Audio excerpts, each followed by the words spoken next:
নমস্কার, লক্ষ্মীপুর টাইমসের পক্ষ থেকে আপনাদেরকে জানাই স্বাগতম। খবর পড়ছি প্রণীতা দাস। লক্ষ্মীপুর জেলা ক্রীড়া সংস্থার ব্যবস্থাপনায় জেনারেল লিগ কাম নকআউট ক্রিকেট টুর্নামেন্টের ফাইনাল ম্যাচ অনুষ্ঠিত হয় আজ পয়লাপুল খেলার মাঠে। ফাইনাল ম্যাচটি অনুষ্ঠিত হয়ে রাইজিং স্টার ক্লাব বনাম এভারেস্ট ক্লাবের মধ্যে।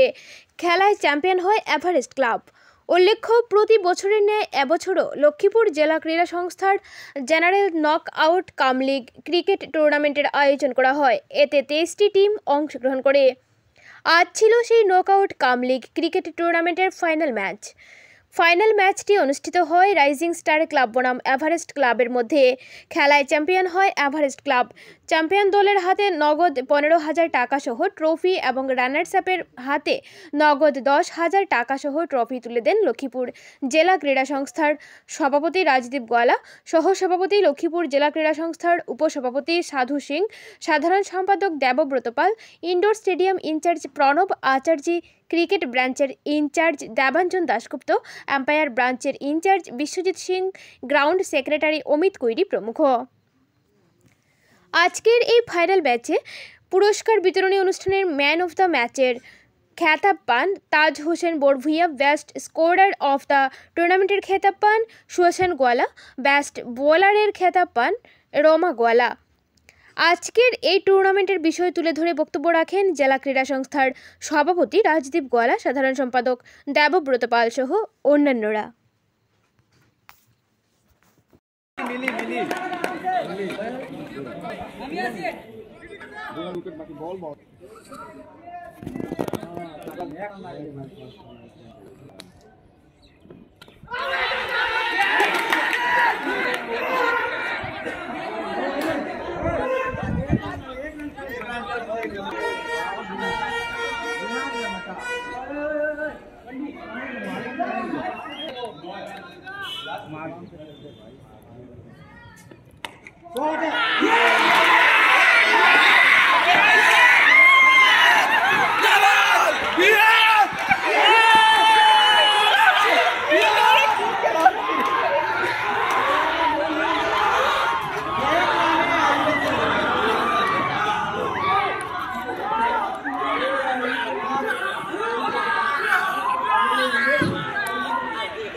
আগে আসাম প্রিমিয়ার ক্লাব চ্যাম্পিয়নশিপ টুর্নামেন্টটাও শেষ করেছি এবং আজকে আরেকটা টুর্নামেন্ট সুন্দর সুষ্ঠুভাবে দুইটা টুর্নামেন্ট আমরা শেষ করতে পেরেছি, যেহেতু আমাদের মাঠ একটাই এবং তার জন্য আমরা এই সিজনে প্রথমে আমি বিশেষ ধন্যবাদ জানাই আমাদের umpire incharge secretary Debanjan Dasgupta, referee incharge secretary ক্রিকেটের, এবং আমাদের বিশেষ করে আপনারা সবাই জানেন অমিত কৈরি, যিনি গ্রাউন্ড সচিব, এবং এবারের পিচ আপনারা দেখেছেন, রেজাল্ট পাইছেন। আজকে পর্যন্ত পিচ ভালো সার্ভিস দিয়েছে। আমরা প্রায় 55টার মতো ম্যাচ এই ফিল্ডেই করে নিয়েছি দুইটা টুর্নামেন্ট মিলে। তো যাই হোক, এখানে আমাদের আজকে উপস্থিত আছেন আমাদের লক্ষ্মীপুর জেলা ক্রীড়া সংস্থার সভাপতি শ্রী রাজদীপ গোয়ালা মহাশয়, সহসভাপতি সাধু সিং চৌধুরী মহাশয়, এখানে ইনডোর ব্রাঞ্চ সচিব আছেন প্রণব আচার্যী মহাশয়,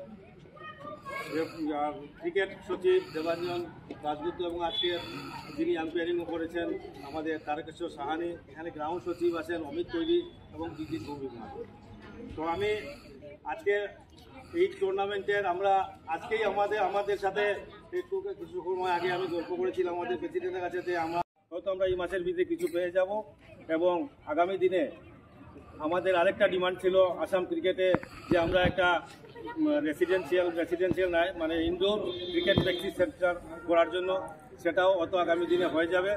এবং আজকে আরেকটা জিনিস আমরা অনেক দিন থেকে বরাকভ্যালির সব ডিএসএরা আমাদের এই আসাম ক্রিকেট অ্যাসোসিয়েশনের নতুন যে বডি ত্রিদীপ কুয়ার সেক্রেটারি এবং তরঙ্গ গগৈ প্রেসিডেন্ট, ওনাকে আমরা নিমন্ত্রণ করেছিলাম বরাকভ্যালি সফরের জন্য, এবং ওরা বোধহয় এই মাসের ভিতরে আজকেই কথা হচ্ছে, বোধহয় তারা সেক্রেটারি এবং প্রেসিডেন্ট আসবেন, তখন আমরা জানাবো সবাইকে, সবাই আসবেন, ওনাদেরকে আমরা সুন্দর করে দেখাবো, সংবর্ধনা দেবো। যেহেতু আমরা এখন পার্মানেন্ট হয়েছি, তো তাদের কাছ থেকে আমার অনেক কিছু আদায় করার আছে।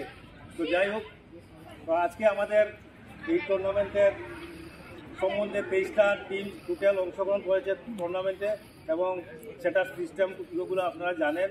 দুটা দলই আজকে খেলাটাও খুব মজার হয়েছে, খুব কম্পিটিশন হয়েছে এবং আমরা তো সবাই ভেবেছিলাম রাইজিং স্টারই জিতছে। ক্রিকেটে এরকম হয়, ফাইনালি গিয়ে হারিয়ে গেছে লাস্ট উইকেটের এক রানের জন্য।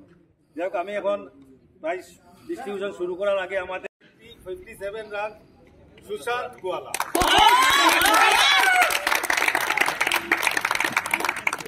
পুরস্কার তুলে দেবেন আমাদের সহসভাপতি। উনি হলেন রাইজিং স্টারের রমা গোয়ালা। তারপর ম্যান অফ দ্য ম্যাচ তাজ হোসেন।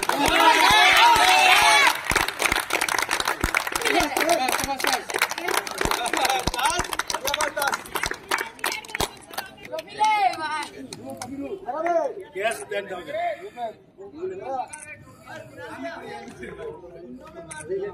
भाई सामने करो, भाई सामने वीडियो और फोटो लगा दो। चैंपियन भी लगा दो।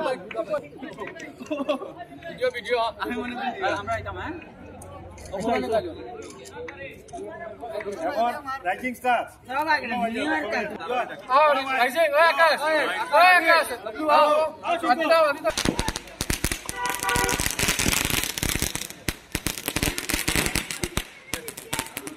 আমাদের লক্ষ্মীপুর জেলা ক্রীড়া সংস্থার আমাদের লিমিটেড রিসোর্সের মধ্যে আমাদের একটি মাঠ রয়েছে। এই মাঠেই আমরা দুটা টুর্নামেন্ট শেষ করতে আমরা সক্ষম হয়েছি এবং একটা আসাম ক্রিকেট অ্যাসোসিয়েশনের যেটা অধীনে আসাম প্রিমিয়ার ক্লাব চ্যাম্পিয়নশিপ এবং আমাদের যেটা লিগ কাম নকআউট যেটা টুর্নামেন্ট আমরা করি, এই দুটা টুর্নামেন্টেই আমরা আজকে শেষ করে দিয়েছি। এবং আমাদের যে প্ল্যানিং ছিল কি এই এখন এক্সামিনেশন আসছে ম্যাট্রিক এবং হায়ার সেকেন্ডারি এর আগে এবং বৃষ্টির সিজন হওয়ার আগেই আমরা এই টুর্নামেন্টগুলো যেমনি শেষ করতে পারি, যাই হোক আমরা সক্ষম হয়েছি। এবং এই যে সফলভাবে আমরা এই টুর্নামেন্টগুলো শেষ করতে সক্ষম হয়েছি তার জন্য আমাদের ডিএসের প্রত্যেক কার্যকর্তাদেরকে আমি বিশেষ ধন্যবাদ জানাচ্ছি। আমাদের যারা গ্রাউন্ডের দায়িত্বে রয়েছেন, আম্পায়ারের দায়িত্বে রয়েছেন, আমাদের যারা ইনচার্জ আছেন আমাদের ক্রিকেট ব্রাঞ্চে, সবাই সহযোগিতা করেছেন এবং প্রত্যেক পার্টিসিপেটিং দল রয়েছে। আমাদের 23টি দল এই টুর্নামেন্টে অংশগ্রহণ করেছিল। এই প্রত্যেক পার্টিসিপেটিং টিমকে আমি বিশেষ ধন্যবাদ জানাচ্ছি। ওনাদের পার্টিসিপেশনে এই টুর্নামেন্ট আরো সুন্দর হয়েছে এবং আজকের ফাইনাল ম্যাচটা খুবই আকর্ষণীয় ছিল। অনেক টাফ ম্যাচ, মানে এক রানে একটি টিম বিজয়ী হয়েছে, তো খুব এন্টারটেইনিংও ছিল। তো আমরা চাই খেলাতে ভালো একটা ফাইট হোক এবং যে দল রানার্স আপ হয়েছে ওনারাও অনেক বছর থেকে অনেক পরিশ্রম করে যাচ্ছেন এবং অনেক ভালো ভালো টিমকে হারিয়ে ওনারা আজকে ফাইনালে পৌঁছেছেন। এটাও একটা বড় অ্যাচিভমেন্ট। তো আশা করছি এই টুর্নামেন্টগুলোর মধ্যে থেকে আমরা ভালো প্রতিভা এবং ভালো ক্রিকেটার আমরা পাবো, যেটা আমরা আগামী দিনে আমাদের ডিএসের হয়ে যারা খেলবেন আগামী দিনে ইন্টার ডিস্ট্রিক্ট টুর্নামেন্টে। এবং আশা করছি এই টুর্নামেন্ট থেকে যারা ভালো পারফর্ম করছেন ওনারা ইন্টার ডিস্ট্রিক্টেও ভালো পারফর্ম করবেন এবং আশা করছি রাজ্যিক দলেও ওনারা হয়তো চান্স পান, এই কামনা আমরা সবসময় রাইজিং স্টার ক্লাব এবং এভারেস্ট ক্লাব। এখন আপনারা দেখুন আজকে আমাদের এই মাঠে আমি বলতে পারি কি অনেক আজকে আমাদের সকালে আমাদের যোগা ট্রেনিং সেন্টার একটা শুরু করেছি আমরা। হয়তো এখন পার্টিসিপেন্টস কম রয়েছেন কিন্তু আস্তে আস্তে আমরা আশা করছি বাড়বেন। ক্রিকেট খেলা, ফুটবল খেলা এবং অন্যান্য যারা আপনারা দেখেন যখন কোনো রিক্রুটমেন্ট হয় এখানে 100 থেকে 150 জন ছেলেরা মেয়েরাও এখানে করেন, ট্রেনিং করেন। তো একটা আমরা চাইছি কি আমাদের এই অঞ্চলে খেলাধুলার পরিবেশটা আরো ভালো হোক। আমাদের এই অঞ্চলে অনেক প্রতিভা রয়েছে, ওরা এগিয়ে যাও, এটাই আমরা সবসময় কামনা করছি। এবং আমাদের ডিএস এর লক্ষ্য হলো কি আমাদের এই অঞ্চলে ছেলে মেয়েদেরকে আমরা কিভাবে খেলার সঙ্গে জড়িত করতে পারি এবং খেলার মাধ্যমে আমরা অনেক কিছু ওনারা শিখতে পারবেন, এটাই আমরা আশা করছি।